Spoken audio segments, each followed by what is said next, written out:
Chapter 5 The Path to War. Perfection of a kind was what he was after, and the poetry he invented was easy to understand.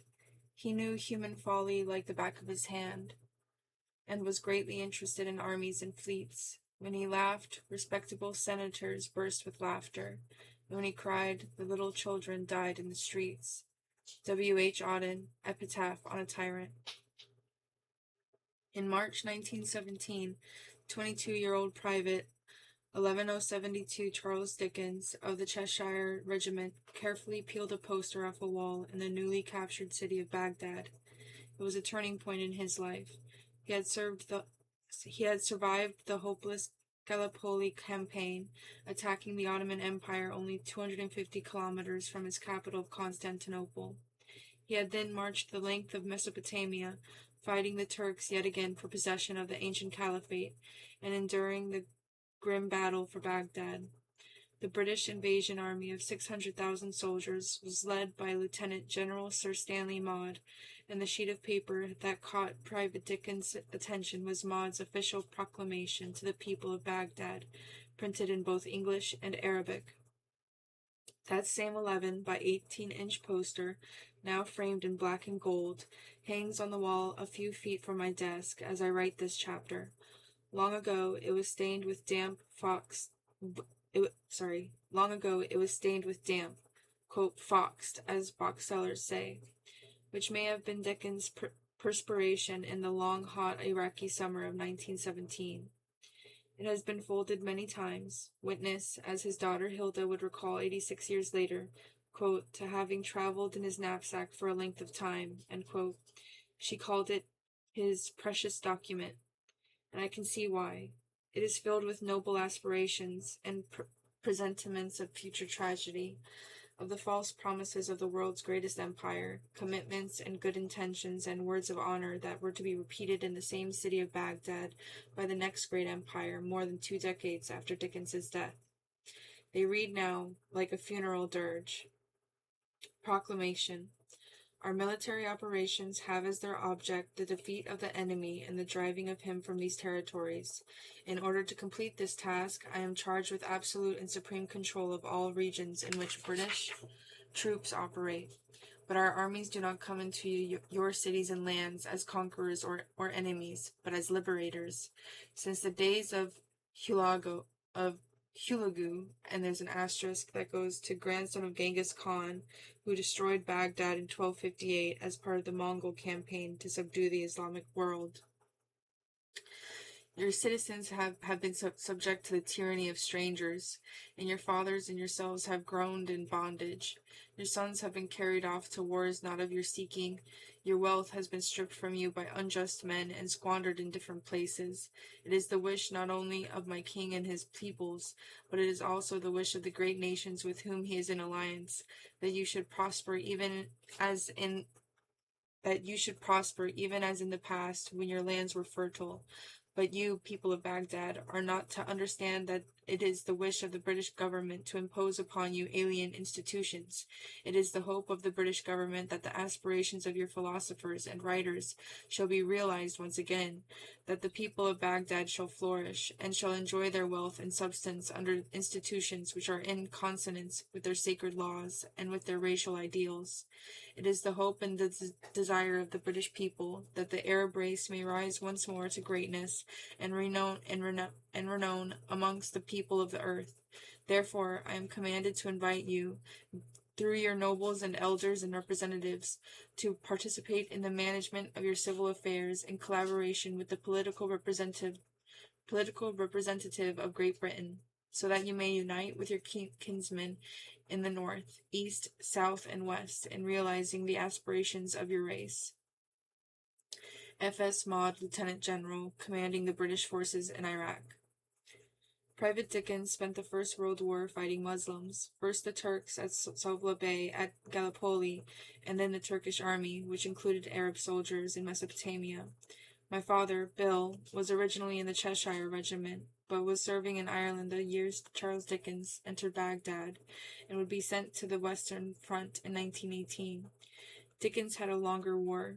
He spoke often and admirably, his daughter Hilda would recall, of one of his commanders, General Sir Charles Munro, who at 55 had fought in the last months of the Gallipoli campaign and then landed at Basra in southern Iraq at the start of the British invasion. But Munro's leadership did not save Dickens' married sister's nephew, Samuel Martin, who was killed by the Turks at Basra. Hilda remembers, quote, "My father told of how killing a Turk, he thought it was in revenge for the death of his nephew. I don't know if they were in the same battalion, but they were a similar age, 22 years. And there's a symbol that goes to, for 70 years, Samuel Martin's gravestone stood in the British War Cemetery in Basra with the following inscription: in memory of Private Samuel Martin, 2438-4, 8th Battalion, Cheshire Regiment, who died on Sunday 9th April 1916. Private Martin, son of George and Sarah Martin, of the Beech Tree Inn, Barton, Northwich, Cheshire, in the gales of shellfire that swept over Basra. During the 1988 war with Iran, the cemetery was destroyed and looted, and many of the gravestones shattered beyond repair. When I visited the cemetery in the chaotic months that followed the Anglo-American invasion of 2003, I found wild dogs roaming the broken headstones and even the brass fittings of the central memorial stolen. And to return, the British had been proud of their initial occupation of Basra. More than 80 years later, a British Muslim whose family came from Pakistan sent me an amused letter along with a series of 12-year-old postcards which were printed by the Times of India in Bombay on behalf of the Indian YMCA. One of them showed British artillery amid the Basra date palms, another a soldier in a pith helmet turning towards the camera as his comrades tether horses behind him, others the crew of a British gunboat on the Shatt al-Arab River, and the Turkish held down of Kurna, a building shattered by British shellfire shortly before its surrender. As long ago as 1914, a senior British official was told by local Arab notables that we, quote, we should be received in Baghdad with the same cordiality as in southern Iraq, and that the Turkish troops would offer little, if any, opposition, end quote. But the British invasion of Iraq had originally failed. When Major General Charles Townshend took 13,000 men up the banks of the Tigris towards Baghdad, he was surrounded and defeated by Turkish forces at Kut al-Amara. His surrender was the most comprehensive of military disasters and ended in a death march to Turkey for those British troops who had not been killed in battle. The graves of 500 of them in the Kut War cemetery sank into sewage during the period of the UN sanctions that followed Iraq's 1990 invasion of Kuwait, when spare parts for pumps needed to keep sewage from the graves were not supplied to Iraq. Visiting the cemetery in 1998, my colleague at the Independent, Patrick Cockburn, found, quote, tombstones still just visible above the slimy green water. A broken cement cross sticks out of a reed bed, a quagmire in which thousands of little green frogs swarm like cockroaches as they feed on garbage, end quote. In all, Britain lost 40,000 men in the Mesopotamian campaign. Baghdad looked much the same when Private Dickens arrived. Less than 2 years earlier, a visitor had described a city whose streets, quote, gaped emptily.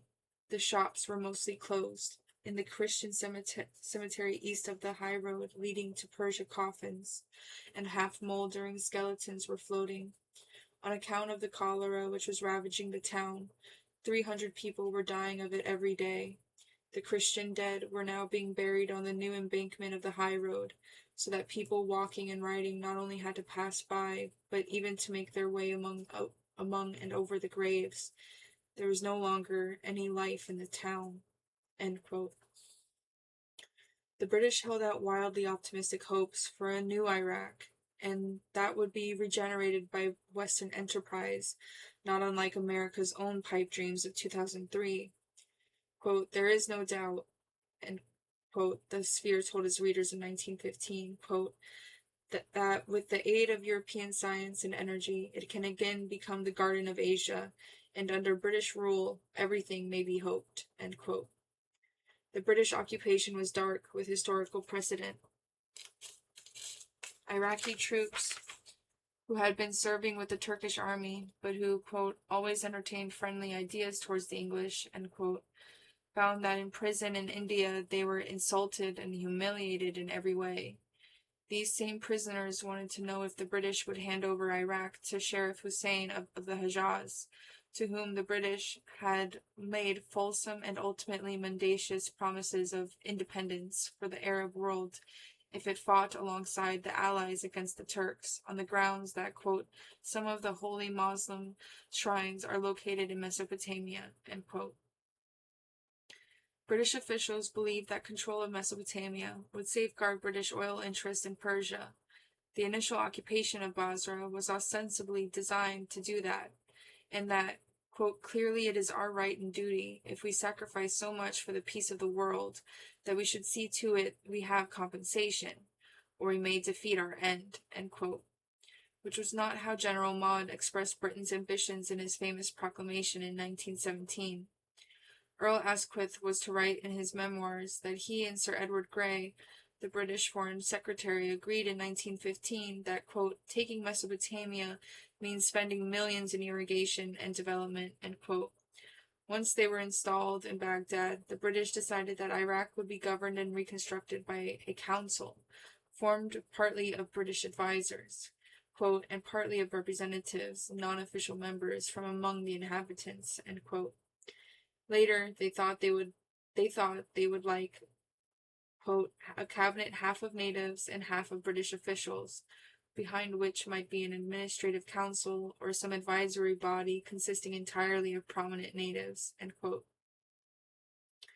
The traveler and scholar Gertrude Bell, who became Oriental Secretary to the British Military Occupation Authority, had no doubts about Iraqi public opinion.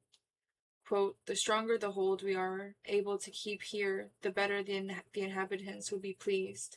They can't conceive an independent Arab government, nor I confess, can I. There is no one here who could run it, end quote.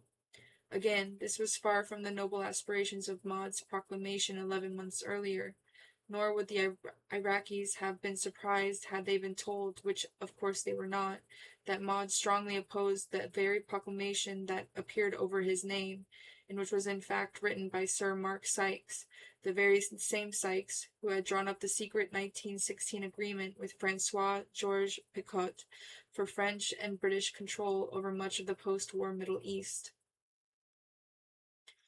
By September of 1919, even journalists were beginning to grasp that Britain's plans for Iraq were founded upon illusions.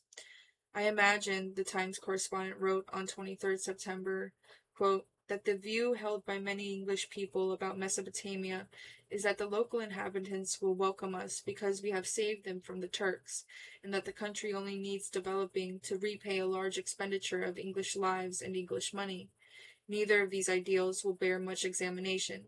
From the political point of view, we are asking the Arab to exchange his pride and independence for a little Western civilization, the profits of which must be largely absorbed by the expenses of administration, end quote.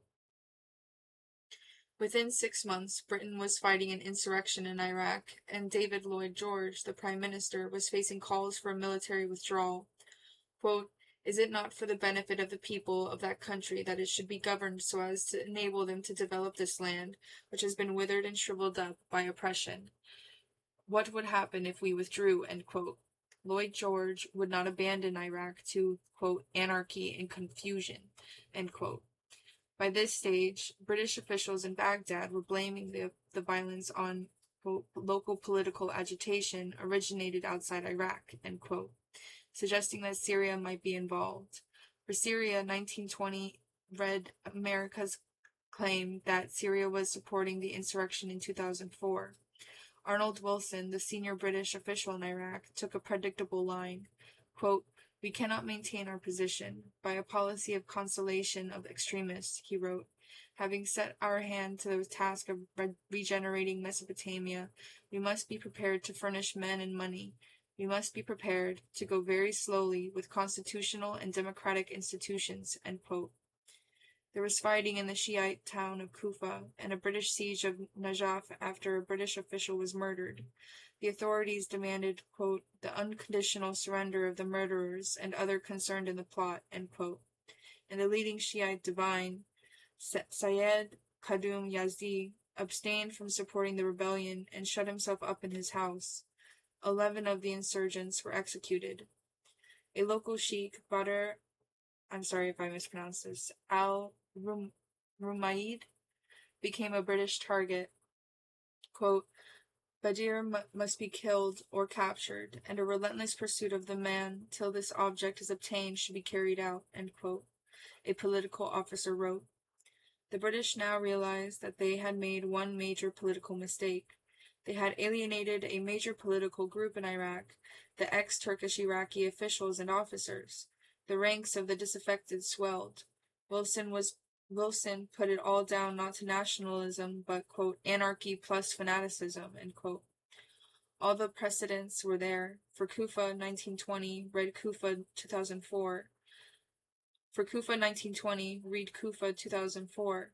For Najaf 1920, read Najaf 2004.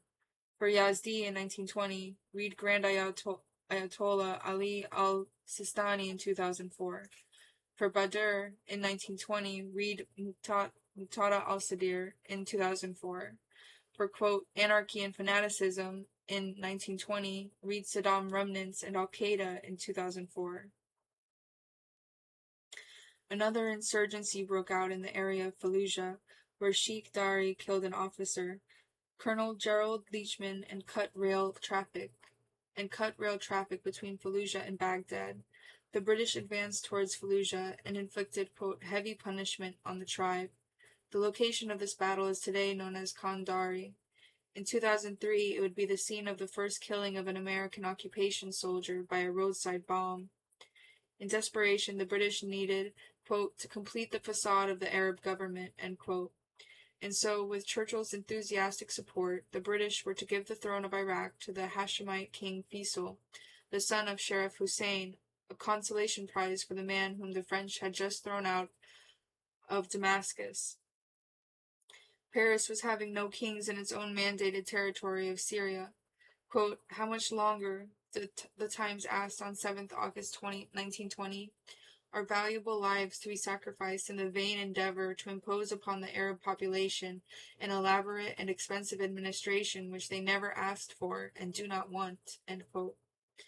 The British suffered 450 dead in the Iraqi insurgency and more than 1,500 wounded.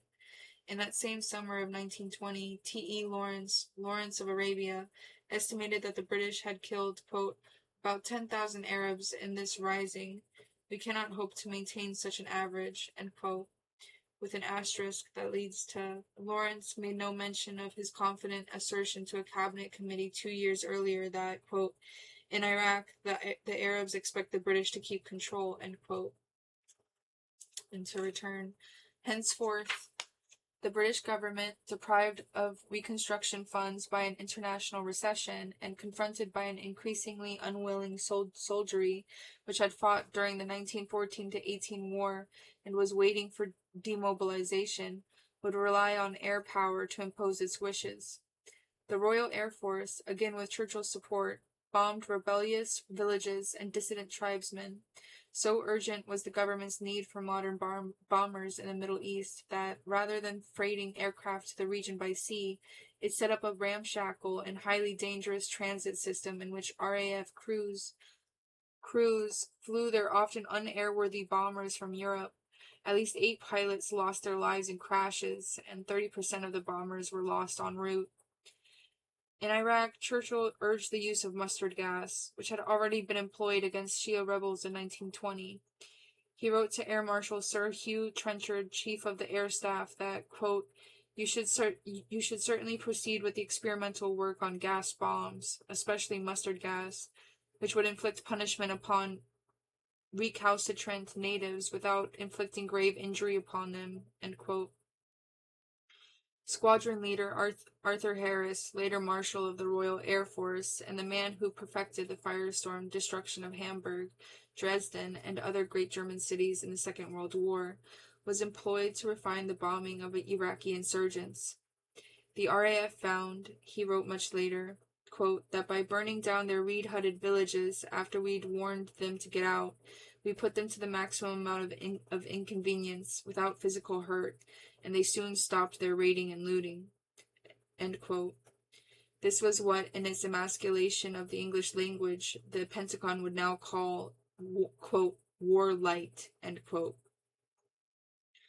But the bombing was not as surgical as Harris's official biographer would suggest.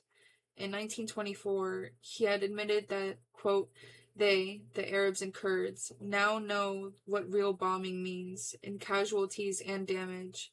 They know that within 45 minutes, a full-sized village can be practically wiped out and a third of its inhabitants killed or injured, end quote. Lawrence remarked in a 1920 letter to the Observer that, quote, these risings take a regular course. There is a preliminary Arab success, then British reinforcements go out as a punitive force. They fight their way, our losses are slight, the Arab loss is heavy, to their objective, which is meanwhile bombarded by artillery, airplanes, or gunboats, end quote. This same description entirely fits American military operations in Iraq in 2004.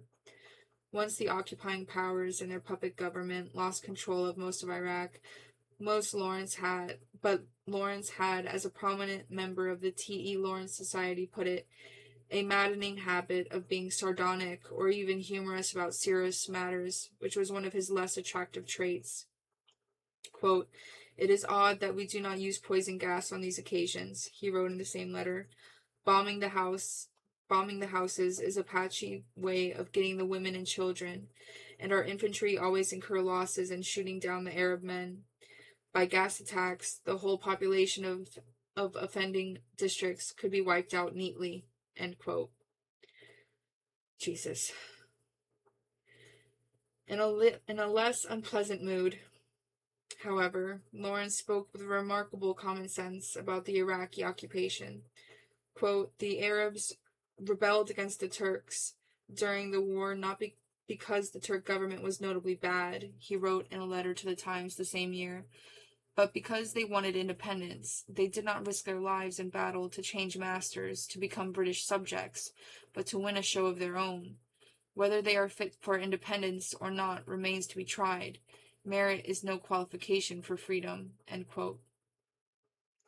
Far more prescient was an article Lawrence published in the Sunday Times in August 1920, in words that might have been directed to British Prime Minister Tony Blair 84 years later.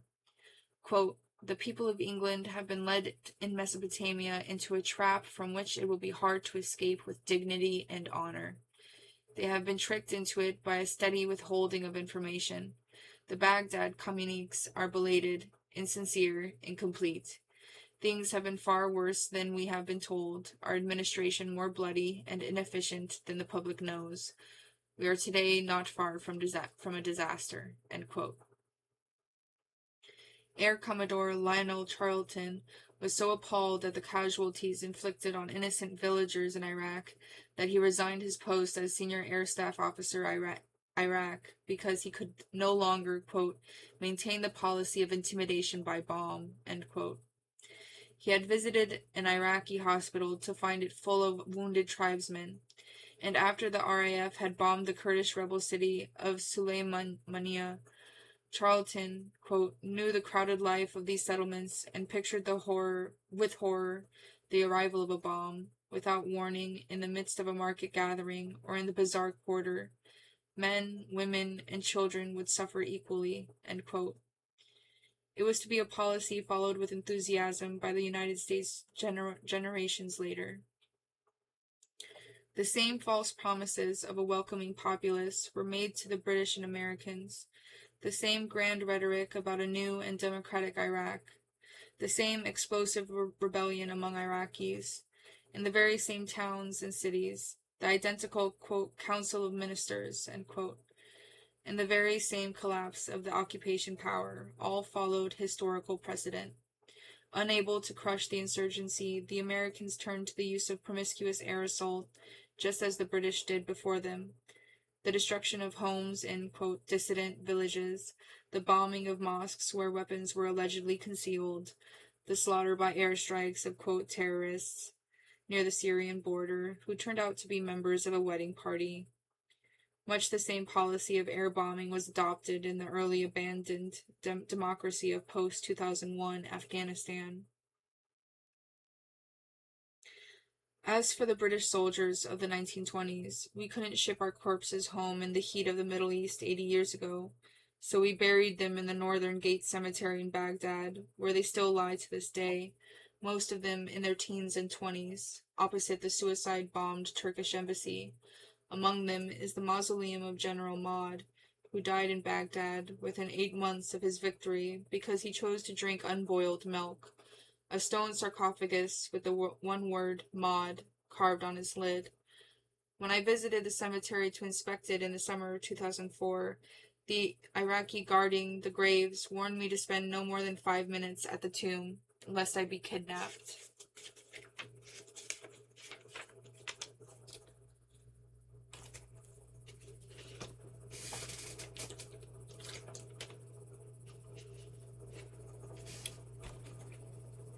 Faisal, third son of the Sheriff Hussein of Mecca, was proclaimed constitutional monarch by a, quote, council of ministers in Baghdad on 11th of July, 1922, and a referendum gave him a laughably impossible 96% of the vote, a statistic that would become wearingly familiar in the Arab world over the next 80 years.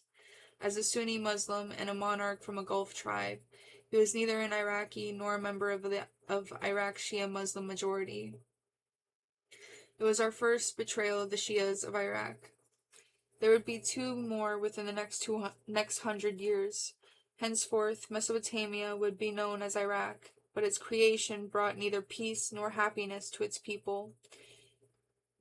An Anglo-Iraqi treaty guaranteeing the special interests of Britain was signed in the face of nationalist opposition. In 1930, a second agreement provided for a 25-year Anglo-Iraqi alliance with RAF bases at, sorry if I mispronounce, Shaiba and Habaniya. Iraqi nationalist anger was particularly stirred by Britain's continued support for a Jewish state and its other mandate of Palestine. Tribal revolts and a 1936 coup d'etat created further instability, and after another coup in 1941 brought the pro-German government of Rashid Ali al-Gailani to power, Britain reinvaded Iraq all over again, fighting off Luftwaffe attacks launched from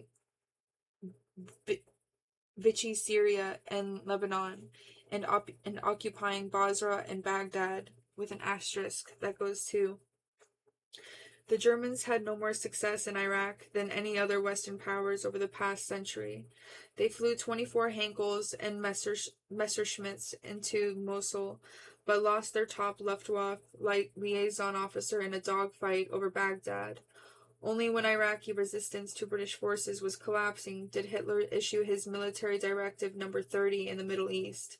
Quote, "The Arab liberation movement in the Middle East is our natural ally against England," it announced. "In this connection, the rising in Iraq has special importance," end quote. And to return, British forces paused outside the capital to allow the regent, the Emir Abdullah, to be first to enter Baghdad, a delay that allowed partisans of Rashid Ali to murder at least 150 of the city's substantial Jewish community and burn and loot thousands of properties. 5 of the coup leaders were hanged and many others imprisoned. One of the latter was Khairallah Tufa, whose 4-year-old nephew, Saddam Hussein, would always remember the anti-British nationalism of his uncle. The German plan for a second Arab revolt, this time pro-Axis, and supported by the Grand Mufti of Jerusalem, Haj Amin al-Husseini, whose journey to Berlin will be told later in our story, came to nothing. But Iraq remained an inherently weak state. Young King Faisal II, having no nationalist credentials, since he was anyway not an Iraqi, and since the government was still led by a group of former Arab Ottoman officials like Nuri es-Said, who contrived to be prime minister 14 times before his most bloody demise. On 14th of July, 1958, Iraqi forces under Brigadier Abdul Karim Qasim stormed the royal palace. Es-Said was shot down after trying to escape Baghdad dressed as a woman. Faisal, the regent, and the rest of the royal family were surrounded by soldiers and machine-gunned to death after trying to flee the burning palace. Qasim's new military regime enraged the United States. Not only did Qasim take Iraq out of the anti-Soviet Baghdad Pact, but he threatened to invade Kuwait. He also failed to quell a mass Kurdish uprising in northern Iraq and was eventually brought down by another coup in February of 1963, this one largely organized by the Ba'ath Party, but with the active assistance of the CIA. Qasim was taken to the radio station in Baghdad and murdered. His bullet-riddled body was then shown on television, propped up on a chair as a soldier laughingly kicked its legs. The Ba'ath had been founded in Syria in 1941, inspired, ironically, by Britain's reinvasion of Iraq, as a secular pan-Arab movement intended to lift the burden of guilt and humiliation which had lain across the Arab world for so many generations. During the centuries of Ottoman rule, Arabs had suffered famine and a steady loss of intellectual power. Education had declined over the years, and many millions of Arabs never learned to read and write. Ba'ath means rebirth, and although its Syrian Christian founder, Michael Aflaq, was himself a graduate of the Sorbonne, and I hope I pronounced that right, and wore an outsized fez, it had a natural base among the poor, the villages and tribes, and, of course, within the army. Saddam Hussein was an early adherent, and among the first Ba'athists to try to kill Qasim. His subsequent flight across Iraq, his own extraction of a bullet in his leg with a razor blade, and his swim to freedom across the Tigris River at almost exactly the same location where American special forces were to find him in 2003, was become an official Saddam legend. Despite splits within the Ba'ath, Saddam Hussein emerged as vice chairman of the party's Regional Command Council after a further coup in 1968. He would remain nominally the second most powerful man in Iraq until the 16th of July, 1979, when President Ahmed Hassan al-Bakr, Saddam's cousin, retired. The second most powerful man in Iraq until the 16th of July, 1979, when President Ahmed Hassan al-Bakr, Saddam's cousin, retired. There followed an infamous dinner party at the presidential palace at which Saddam invited his own party cadres to denounce themselves. The execution of his Ba'athist colleagues began within days. As Saddam had slowly been taking control of Iraq, the Kurdish insurrection began again in the north, and President Sadat of Egypt, by his journey to Jerusalem in November 1977, took the most populous Arab country out of the Arab-Israeli conflict. The Camp David Agreement made this final. So it was that Saddam would preside over what the Iraqis immediately called the, quote, Confrontation Front Summit, end quote, in Baghdad. This involved turning the Iraqi capital, however briefly, into the center of the Arab world, giving Saddam exposure on the eve of his takeover from President al-Bakr. A vast tent was erected behind the summit palace. 500 journalists were flown into Iraq from around the world. All telephone calls made by them would be free as well as bugged, and houses and hotels many miles from Baghdad trucked to a, quote, press center, end quote, where they would be forbidden any contact with delegates and watched by a posse of young men wearing white socks.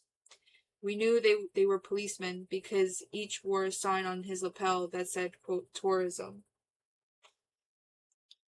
The latter was supposed to occupy much of our time, and I have an imperishable memory of a long bus journey down to Kurna, just north of Basra, to view the Garden of Eden. Our bus eventually drew up next to a bridge where a fetid river flowed slowly between treeless banks of gray sand beneath a dun-colored sky. One of the cops put his left hand on my arm and pointed with the other at this miserable scene, proudly uttering his only touristic announcement of the day, quote, and this, Mr. Robert, is the Garden of Eden, end quote. Before the summit, a lot of Arab leaders were forced to pretend to be friends in the face of, quote, the traitor Sadat, end quote.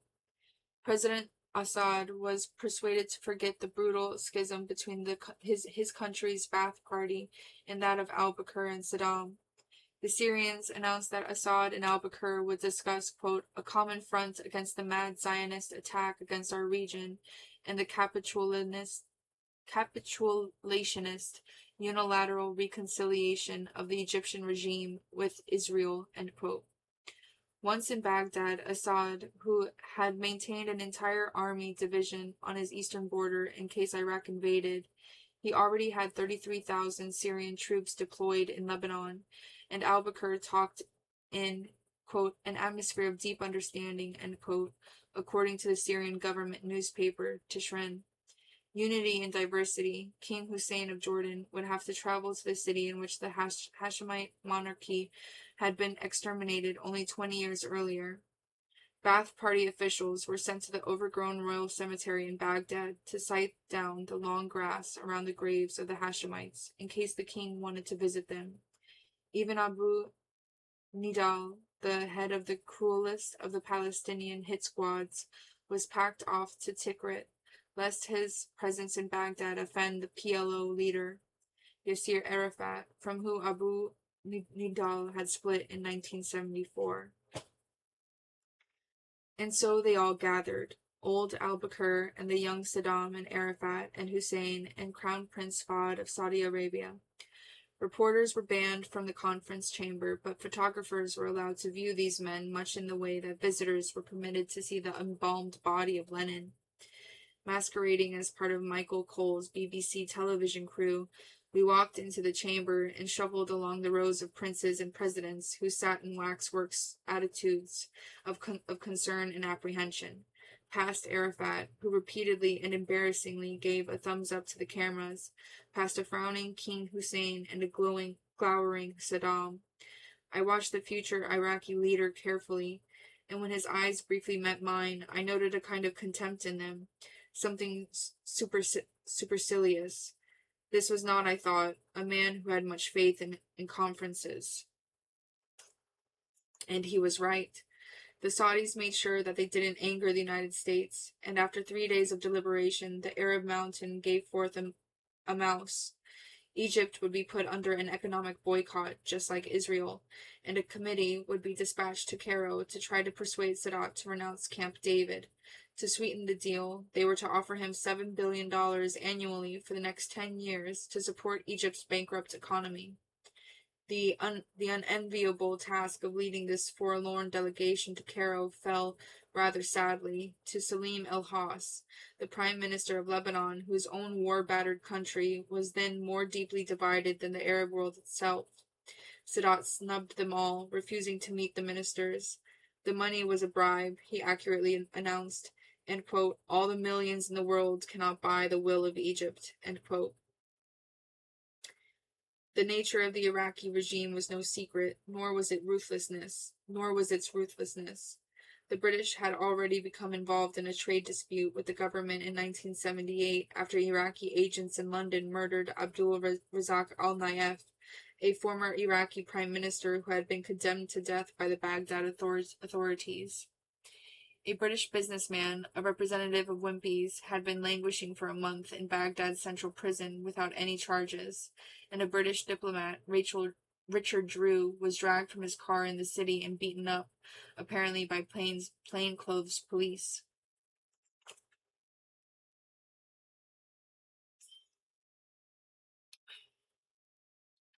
But the search for spies, or quote spies, within the body politic of Iraq had been established even 11 years earlier, and to understand the self-hatred which this engendered in the regime, and Saddam's role in the purges, it is essential to go back to the record of its early days. After I first saw Saddam in Baghdad, I began to build up a file on him back home in Beirut. I went back to the Lebanese newspaper archives. Beirut was under nightly civil war bombardment, but its journalists still maintained their files. And there, as so often happened in the grubby newspaper libraries of Lebanon, a chilling pattern began to emerge. At its Congress in November 1968, the Ba'ath Party, according to the Baghdad newspaper, I'm sorry if I mispronounced this, Al-Jumhuriya, had made, quote, the liquidation of spy networks, end quote, a national aspiration. And the following month, the newly installed Ba'ath Party discovered a, quote, conspiracy, end quote, to overthrow its rule. It accused 84 people of being involved, including the former Prime Minister Dr. Abdul Rahman al-Bazaz and his former Defense Minister Major General Abdulaziz Uqili.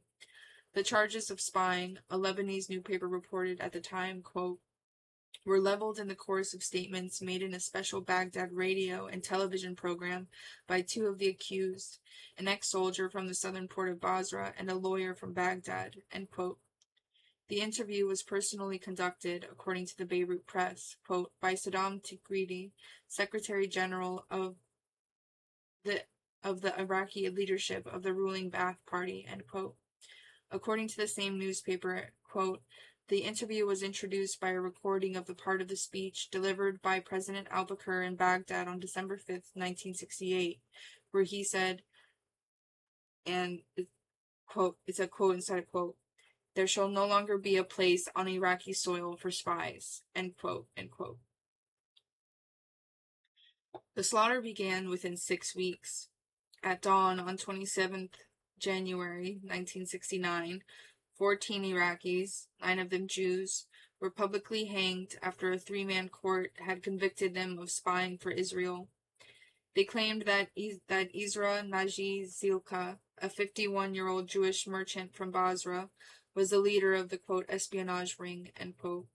Even as the men were hanging in Liberation Square in Baghdad and in Basra, a new trial began in Baghdad involving 35 more Iraqis, 13 of them Jews. Only hours before the January hangings,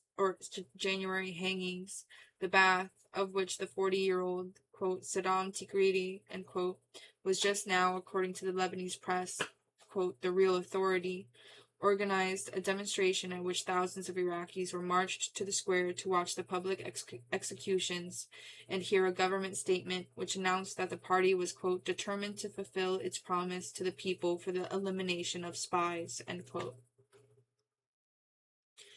The Baghdad Observer later carried an interview with the Revolutionary Court President, Colonel Ali Hadi Witwet, who said that the court reached its verdicts regardless of the defendants' religion, adding that 7 Jews had been acquitted. When the next batch of, quote, spies was executed on 20th of February, all 8 condemned men were Muslims. As usual, their conviction had been secret, although the night before their execution, Baghdad radio broadcast what it claimed was a recording of the hearing. The condemned men had been accused of collecting information about Iraqi troop deployment. Their leader, Warrant Officer Najat Kazem Khurshid, was one of the eight, although his, quote, trial was not broadcast. Baghdad radio later told its listeners that, quote, the Iraqi people expressed their condemnation of the spies, end quote. By May 1969, the Ba'athist failure to suppress the Kurdish rebellion had led to the arrest of 100 more Iraqis, including 24 who had served in the previous regime. One of these was the Lord Mayor of Baghdad, Midhat al-Hajj Siri, who was accused of leading a CIA intelligence network. Former ministers arrested included Ismail Kairallah, Food Rikabi, Rashid Musleh, Sadiq Shansal, and Shukri Saleh Zaki.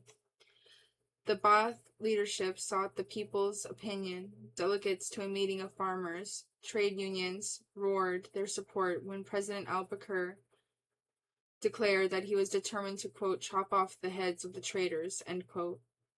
The Lord Mayor was duly brought to the Baghdad television studios to, quote, confess his role as a CIA agent, while another defendant, Dr. Youssef al-Mimar, an ex-director general of the Ministry of Agrarian Reform, broke down and implicated former senior ministers in the defection of Munir Rufa, an Iraqi Air Force pilot who had flown his MiG-21 fighter bomber to Israel nearly 3 years earlier. Al-Mimar also claimed that he was recruited into the CIA by an Iraqi businessman in Beirut in 1964 and ordered by a CIA front company masquerading as investment brokers, first to open an investment business in Libya and then to secure an invitation to Baghdad for President Eisenhower's one-time Secretary of the Treasury, Robert Anderson. How much of this, quote, confession bore any relation to the truth, it is impossible to know. 4 Iraqi civilians, Taleb Abdullah al-Saleh, Ali Abdullah al-Saleh, Abdul Jalil Mahawi, and Abdul Razak Dahab, had been hanged the previous month for spying for the CIA. On the 15th of May, 1969, the Ba'athist regime hanged another 10 men after one of them, Abdul Hadi Bashari, had appeared in a television, quote, confession. They were accused of working for both Israeli and the United States, and included an Army sergeant and an Air Force lieutenant. In June, for the first time, a convicted, quote, spy told Iraqi television he had worked for British intelligence. Named as Zaki Abdul Wahab, a legal advisor to the Iraqi businessmen in Beirut, he was accused in the Baghdad press of being, quote, a British-American agent, end quote. By July, another 80 prominent Iraqis were on trial for espionage. They were merely the prelude to thousands of hangings, almost all for, quote, subversion and, quote, spying. 11 years later, when Saddam Hussein was confirmed in power, Iraqi hangmen were dispatching victims to the gallows at the rate of 100 every 6 weeks. In 1980, Amnesty International reported the recent executions of 257 people. In 1979 came Saddam's own arrest of 5 of the 21 members of his Revolutionary Command Council, accusing all of them of espionage for Syria, whose president had visited Baghdad only 2 months earlier for those talks of, quote, deep understanding, end quote, with al-Bakr. The Revolutionary Court condemned the 5 men to death without appeal, and the very next morning Saddam Hussein and several of his senior advisors went to the central prison and personally executed them. Saddam himself used his service revolver to blow out one of the victims' brains, end quote. Oh, sorry. In the early days of the regime, the names of newly executed Iraqis would be read on state television every afternoon at 4 p.m. An old Iraqi friend of mine would recall for me in 2003 how her relatives were imprisoned and how each afternoon she would dose herself with morphine before sitting down in front of the television screen. Quote, I don't know how I survived those broadcasts, end quote, she said. Quote, the man who read the names had a thin face and sharp eyes, and he read them out in a very harsh way. His name was Muhammad al-Sahaf, end quote. This was the same Muhammad al-Sahaf who, gray-haired and humorous, was Minister of Information during the 2003 American invasion of Iraq, the, quote, comical Ali, end quote, who provoked President George W. Bush to laugh at his claims that U.S. forces had not reached Baghdad when their tanks were crossing the Tigris River. From brutal apparatchik to friendly buffoon in just 30 years, he was later to record his memories for Al Arabia satellite television, without recalling his days as spokesman for the hangmen of Baghdad. So what lay behind this ferocious passion for executions that Saddam manifested, this controlled cruelty that became part of the regime's existence? Asterisk. It goes to, Mesopotamia had been the seat of kindly rulers, but it is not difficult to find precedents for cruelty. During the African slave revolt in Iraq from 869 to 883, the Caliph Mu'tadid failed to persuade a slave leader called Muhammad Kamila to denounce his comrades. Quote, "Even if you have my flesh roasted," Kamila is said to have replied, "I will never reveal the name of the person in favor of whom I administered the oath and whom I recognize as an imam." End quote. The Caliph said that he would administer the punishment Kamila had just designated. The unfortunate man was said to have been, quote, "skewered on a long iron rod, which penetrated him from his anus to his mouth. He was kept like this over a huge fire until he died," heaping invective and curses on the Caliph who attended his torture. End quote. Another version of his demise says that he was tied between 3 spears, placed over a fire, and turned like a chicken, quote, "until his skin began to crackle," end quote. Then he was tied to a gallows in Baghdad. I once asked this of Muhammad Hakel, as we sat on the lawn of his farm in the Nile Delta, wildly colored birds cawing from the palm trees, and a servant producing chilled beer in delicate mugs of blue glass. Quote, "I will tell you a story, Robert," he began. Hakel's stories were always brilliant. With Hakel, you had to remain silent throughout. His recollections were a theatrical performance as well as a feat of memory, his hands raised before his face when he wished to express shock, eyebrows arching towards heaven, Havana cigar brandished towards me if he thought I was not paying sufficient attention. They were stories that usually had a sting in the tail, and there's a symbol that goes towards. In The Sphinx and the Commissaire, Hakel told of Nikita Khrushchev's reaction to his cigar smoking.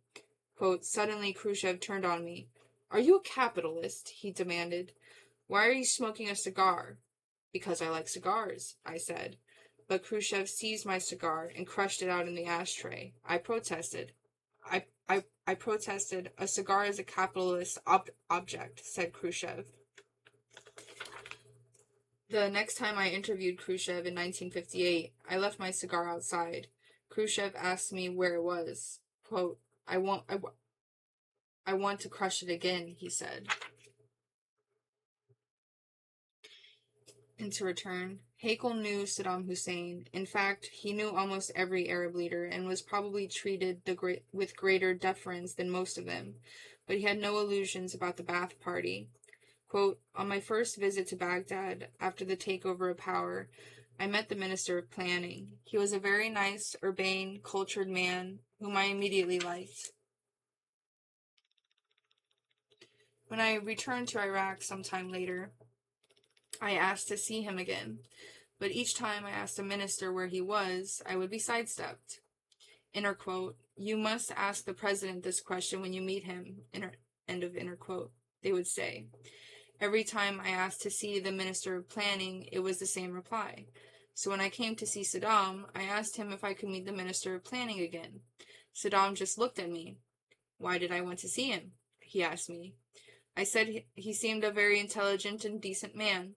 Saddam looked at me very seriously and said, inner quote, "We scissored his neck," end of inner quote.